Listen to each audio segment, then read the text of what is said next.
Hey, we're Muna, and this is Studio One. Guys, thank Hello. you for coming to Studio One. It's an absolute pleasure to have you guys here. Thank you for having us. So, at first, can you guys introduce yourselves to begin? Yeah. I'm Katie. I'm Josette. I'm Naomi. Collectively, we are the band Muna. Woo, woo, woo. Yeah. So, I know you guys got together in college, but what I would like to know is what was life before you guys went to college, like individually? Were you all like into music? Was your love like there early on, or when you guys got to college, that's where you guys kind of individually found it? Who wants to kick this bad boy off? I can do it. Go for it. I feel like we all definitely had our own journeys with music.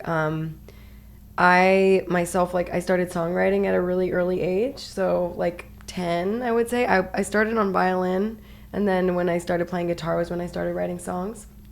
And then when I was like 18, I had like my first existential crisis, and I was like, I'm gonna do something other than music, and I just ended up like not really being able to stop writing.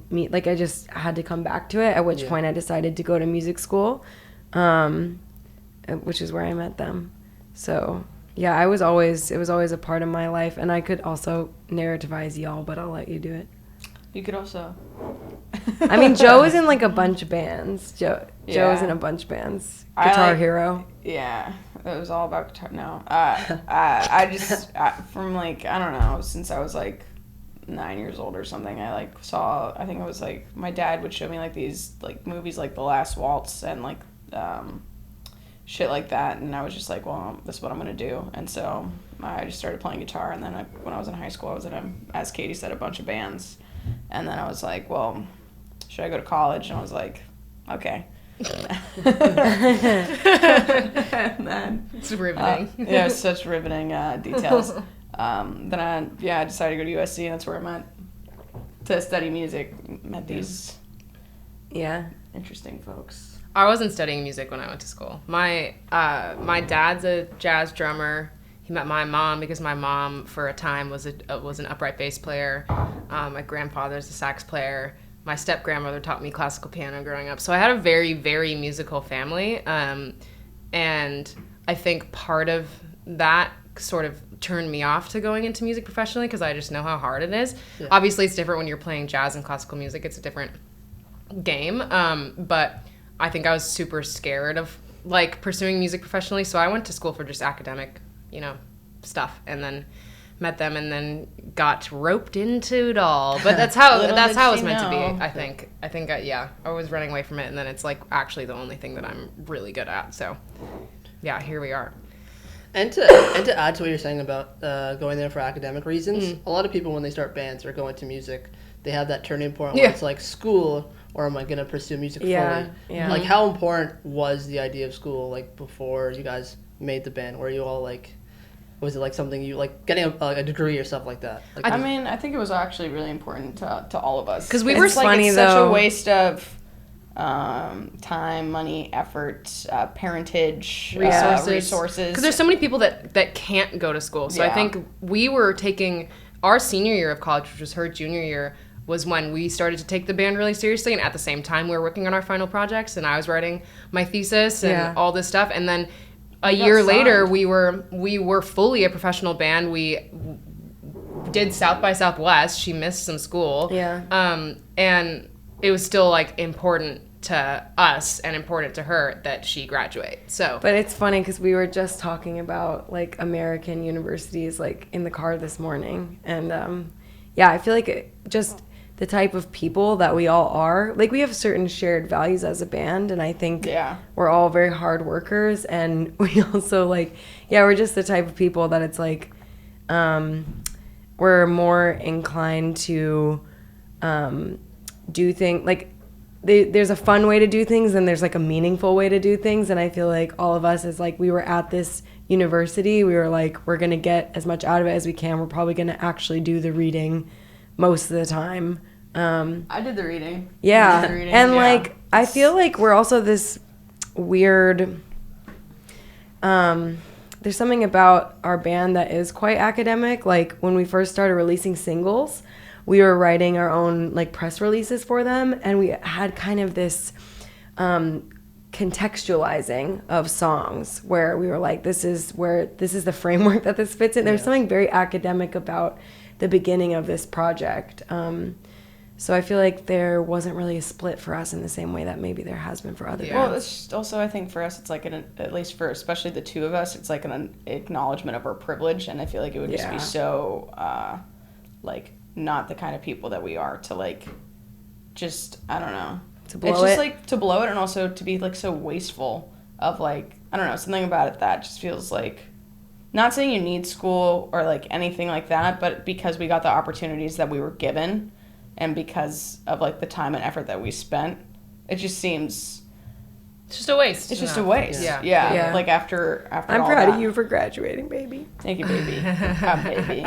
Now, going away from the school aspect, do you guys, is there, right? Is there a jumping off point where you guys realize, like, okay, we're a band, this is what we're doing? Definitely. Like, was it when you released your first tape, like, now it's like 5 years ago in 2014, was it? Can you believe that? When you guys, that is It's crazy. been 5 years. I feel like it's all in the past now. It's, like, such a blur. But I think that it's when always been the case to some degree. I think when we put Promise out and we got a ride up on the Fader and we were like, I No, was we just that thinking was- that was the doing moment? it. Yes. I remember But there was we got always burritos. some sort of, like, belief. Though. But I that feel was like, yeah, we're yeah, actually doing it, and that meant Yeah. like, and now the Fader will write stuff about us, and I'll be like, it's like something that we did like a Tickles. huge interview with them, Yeah. and It was then when the blogs I still were love blogs. them. and then I was but kind of just like, nothing- what? Because you get an adrenaline rush, and honestly, it's like a high, and It's I such a don't think high. I've ever gotten. It's because the blogs same don't. high. It was just We're such so a different blessed. We're so industry blessed. than it is like now. Like Yeah. I feel like when we were coming up, it was like the was Hype all about Machine days. SoundCloud and shit like SoundCloud, that. And early like I SoundCloud remember days. when we actually the thing that actually mattered the most was that Loudspeaker was put on a Spotify playlist. We didn't know shit about that. Like when we put that song out, like it wasn't doing as well on the blogs, and we're like, we fucked up. Yeah, I like remember we're like this. we had a serious conversation as a band. We're just like, because Naomi. We weren't even paying attention to This Spotify. is like right after they graduated. Naomi was like working a job like at Mendocino Farms, and like it's just like a wonderful chain. It's a of wonderful sandwiches and sandwich stuff. salad chain. But we were talking about So like good. because we had to like take seriously of like, could we try to figure out how to like sustain ourselves? Yeah. Because we all don't come from like the same situation. I just remember like thinking like how we didn't fail, but how it We was were just like it was freaking a out. trying time. Yeah. It was a trying time, but little did we know that Spotify was the thing that was about to like shit all over SoundCloud. Yeah. And then Zane Lowe played the song on a Yeah. Beats One thing, and then Yeah. there's just all this stuff. There's so many hard days and hard conversations, and we still have hard days and hard Yeah. conversations, and we're still here, still doing music, still like making a living out of it, and that's such Still an incredible stressed. blessing. I think Still, it's just, Still so stressed out. Yeah. Well, you just find a new High stress. levels of cortisol. yeah. But we've always we're believed. I good. think as soon as we started doing it, I don't know. I think we just all were like, okay, this is what we're doing to some extent. Yeah. And it's kind of just like worked out that way, but I don't even know. And, like so much time has passed, and we're so like not old, but like very settled Yeah. in a funny way. But also, we still have things we want to achieve and Yeah, goals, definitely. and yeah. So Still stressed. still stressed, still growing. Now, I talked to a ton of artists, and I always ask them about this, either Sure. when they're about to release their debut album Yeah. or if they've already released it, just to look back on it. When you guys were crafting your first album, I know you just recently dropped your second album, Yeah. but there's something kind of like magical about the first album. It's Yeah. like your first kind of baby into the world. Yeah. Can you talk to me about like how you guys went into that one and like what you guys like? What was I guess the vision for that one? I To think be the vision honest, for. Oh, I'm sorry no, to no, interrupt no, you. I was just gonna say like it's nothing compared to the second album. I think the vision for the first album was totally unclear in the sense Okay. that it was, for many artists, I'm sure this is the case, like it's an amalgam of a lot of work that you've been doing over years that you didn't conceptualize as being like a body of work. I think the furthest we ever thought ahead was like an EP. And then I was like, oh, then we have to make an album, so I guess we have to make an album, so we're gonna make an album. Yeah. And it was kind of just like, well, this song is great and this song is great, and then the story sort of developed as it was all happening, which Yeah, in a as sense it was happened with coming the out second too. one. Yeah, as we it were was playing coming catch out. up, I think, at the same time as we Yeah. were releasing things. It wasn't as much of a thoughtful. It wasn't not thoughtful, but I think it was our introduction in terms of being like a professional band in a different way than like previous experiences Yeah. were. It was fun to like actually be in a real studio for the first time. Yeah. We mixed and did some like a little bit of recording at a studio that served fresh cookies in the lobby, and we were just like, we are living the dream, guys. Cookies and Whoa. strawberry water, baby. That was awesome. Oh, it was a delight. No and then more strawberry water it felt for us. like it did start to feel like we were making like something more towards the end of the process. Whereas I think with the second record, you go in with nothing because you have everything that you've worked on that was great has gone on to your first record. You have nothing, and then you're sort of like, okay, well now we have to make a second record from scratch. We have to figure out what we want to say now, and I'm then just that's really more proud of like us. a It's a whole thing. condensed experience, I guess. Yeah. Or Yeah. I'm just really proud of like that we fucking did it, and to some Yeah. extent we did what we set out to do, because at the end of the first record I think like we were all kind of feeling like we were not hot shit, but we had to have a little bit of ego death and to learn a lot. And I'm just really proud that the main thing that we said was we want to be, you know, here for every step of the process and have intention with every step of the process. And I really feel like we have done that, and we've continued to do so. And so pat on both of you guys' back. I Pat can't on your reach back. you. Pat on your back. I'm not even, I could reach you, but no, I reached you. Now, too late. now going into the new album, Saves the World. Yeah. I was reading a lot of pieces that you guys like talked about the Sure. album, and for me, like I've listened to the album like front to back, and for Hell me, yeah. I know it's like saves the world, and I think you guys have said this too, but it's really about like saving yourself. 100%, 100%. And when I listen to like tracks like Grow, Yeah. and like I'm your number one fan, but you're actually talking about yourself. Talk about how like it seems really like the album seems really confessional. Like you're really like you guys are really talking about yourselves is, more yeah. so, Yeah. and you're more like inbound, I guess, in your feelings. Like talk about that, because for me that's what I got out of the album. Yeah. Is that chill? We'll see. Okay. We wait. You guys keep talking. guy. Yeah, I mean, you're spot on. I think that the process of making this record was a time where we were definitely, to a certain extent, turned inward. I think there's just a lot going on right now, and just taking it down even from like a global scale, like in our personal lives. You know, the first cycle was incredible and like saw a lot of our dreams come true, but like sometimes when things are going well on the exterior, it can actually highlight what like needs to be worked on in the interior. Yeah, totally. And so like, I mean, I write a lot of the lyrics for the songs, and A lot called all of called all of them. Every Muna song I don't know if except that's for one. true. Yeah. But yeah, I just personally, like, this was just the record that I had to write. I think there's something about being in your mid-20s, like for a lot of people, it's like, okay, I only have, like, this is a good time to really try and focus on like asking myself who I want to be. And we were just really interested in this idea of like, maybe the only thing that we can really control, because, you know, people see us as like a political band, and we are a political band, but the more that we've engaged with that world, I think the more that we have become interested in this concept that, you know, working on yourself is actually one of the most powerful tools to like change your environment. Like, just by working on my relationship with myself, I've changed so many significant relationships in my life because of the energy that I'm bringing, like a different energy, right? So this was just the record that like I personally needed to write for me. And what's been so beautiful about it is like, it seems like it's helpful to other people as well, which kind of like confirms this hypothesis that I feel like Muna has always had about just the interconnectedness of like all people. And we're trying to be as honest as we can with our art, just with the faith that it will find the people that relate to it and need to hear it. Yeah.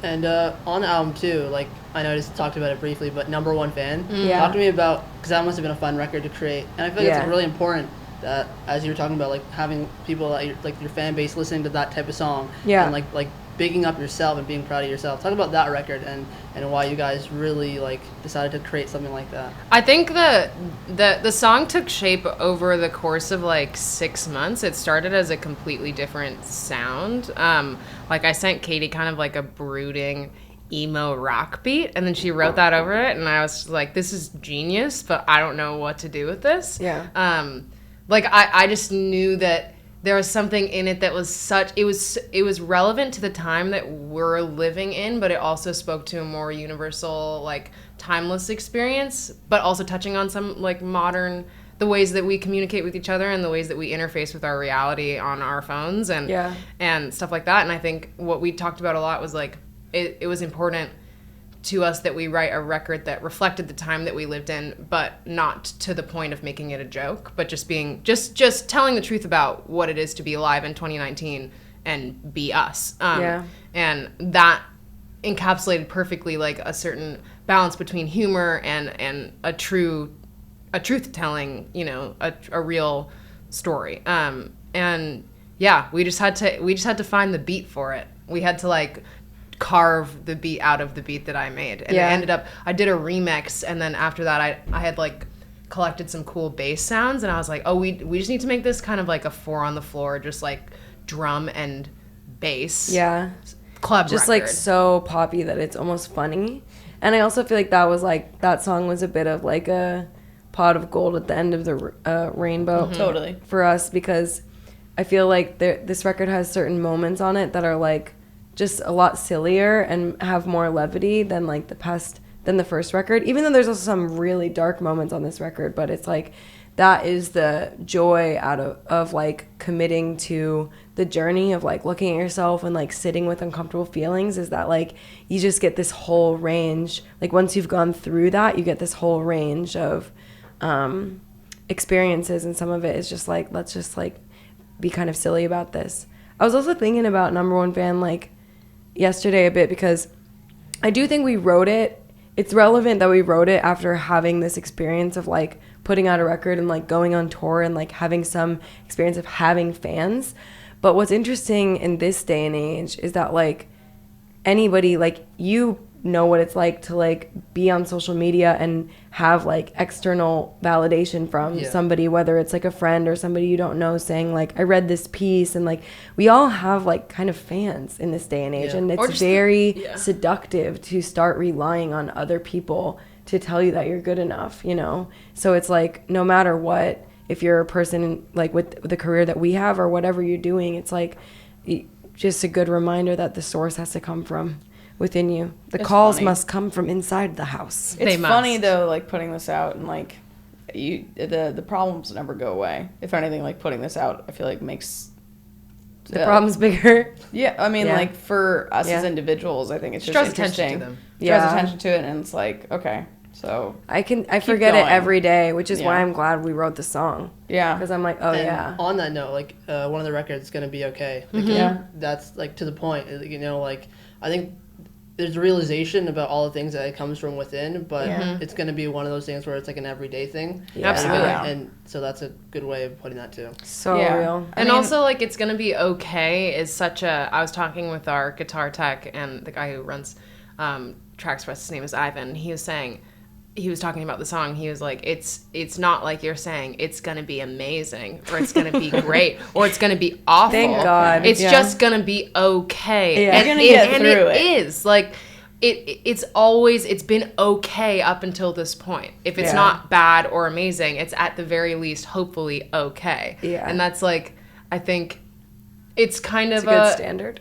Yeah, and it's not an emotional extreme. Like the record contains a lot of emotional extremes, but it kind of ends on this like, it's like a warm hug. Yeah, it's just like a calm oh shit. You know what I mean? I don't know how to just say that, but if that makes sense. Because I mean, like in the grand scheme, it's just like, it's good. Just keep going.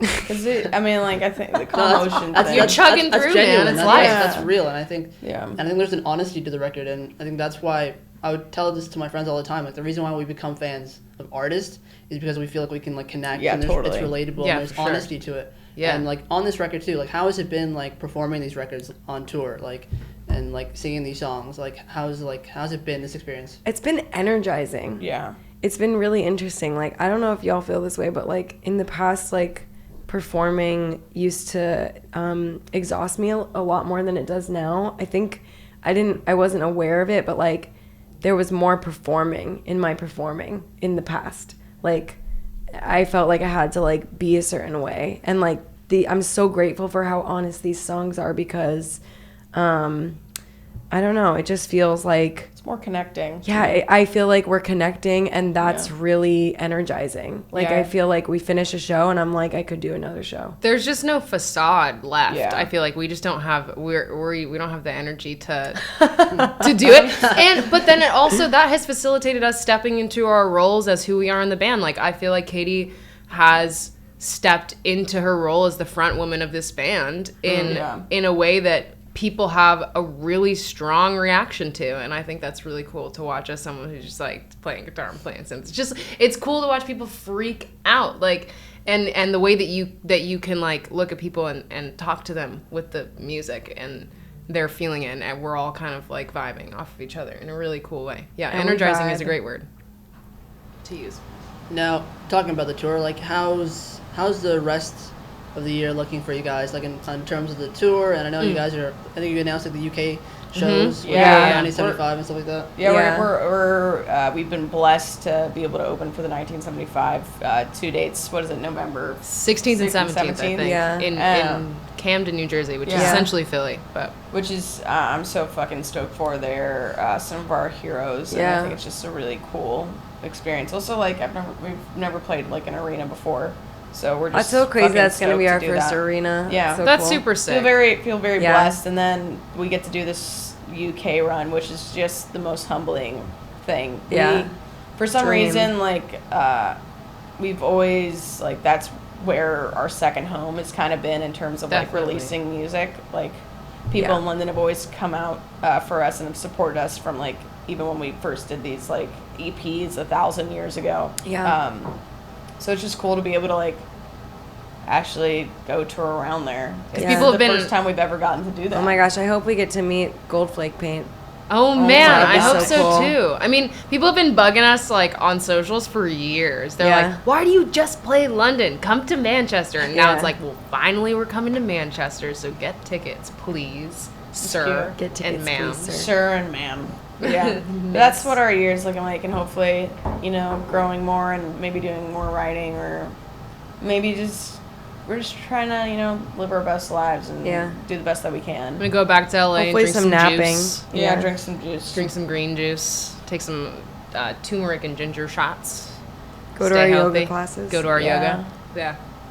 We're boring. No, that's great. I think that's a great way to end it off. But I do want to talk to you about your Avril Lavigne shirt. Hell yeah. Let's talk about that She's a Canadian legend. Yeah. I had it in my backpack because I picked it up in New York at this vintage store that they have like just a bunch of vintage band tees. Cool. And this one was like $45. So crazy. I was like, I was telling some people earlier that the lady, when I checked out, she was like, I have a theory that these that Avril shirts are going to be worth like way more money in the future because it's gonna all that shit from that era is gonna start coming back. 100%. And I was like, yes, I agree. And so I think she's bought here. it. She's back. I think it's she's the here, cusp, dude. I think it's the cusp of like, what is it, early 2000s? Yes, we were like really romance. Inspired by her. Seriously. One like, of the songs on the record, I was yeah. like, this needs to be like I'm With You. Yeah. And everyone listening can guess Probably what guess which song one, that is. yeah. Let Go's iconic. So good. And this shirt is just sick. It really is. No, she's like one of our like founders. Yeah, yeah, she is. Canada? She might as well be. She really is. One of our founders. Canada. Yeah, dude, I heard she Celine, actually Drake. discovered Canada. She might have. Skater Boy. So cool. Yeah. Skater Oh, Boy. nice. Come on. Oh, chill. so good. So many hits. I was just like in my bedroom. Oh my god, like middle school, just So memorizing songs on that. The record. blurry album cover, I need someone to recreate that with an album that comes out like next year. Is Anything But Ordinary on that record or a different record? I think it might be on another one. I can't remember. Okay, I used to like sing that to myself and cry. Oh, in the That's mirror. so cute. Yeah. That's so brutal. It's so brutal, dude. I had so That's many heavy. feelings and nowhere to put them. I know. Other That was a than very into Avril. hormonal time. Oh, shit. Yeah. You know?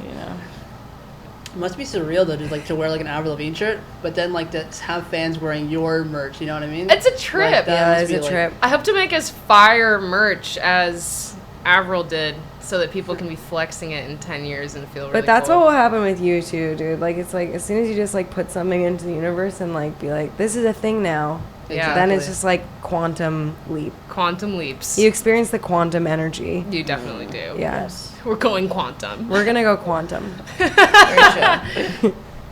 Okay, I think that was great. Chill. Again, like thank you guys for coming to Studio One. Oh, it was fun. I'm gonna come to the show tonight. Hell yeah. Definitely, I can't wait to see you guys live. Studio One. We're gonna be moshing. going quantum. Yeah, Going someone's quantum. about to go Going quantum. Going quantum. So stay tuned. Chill. Thank you. Chill. All right. Thanks. Thanks for having us. Yeah. That was a great interview. Thank you very much. Very chill. Can I just snap a pic of you guys? Yeah. Studio One.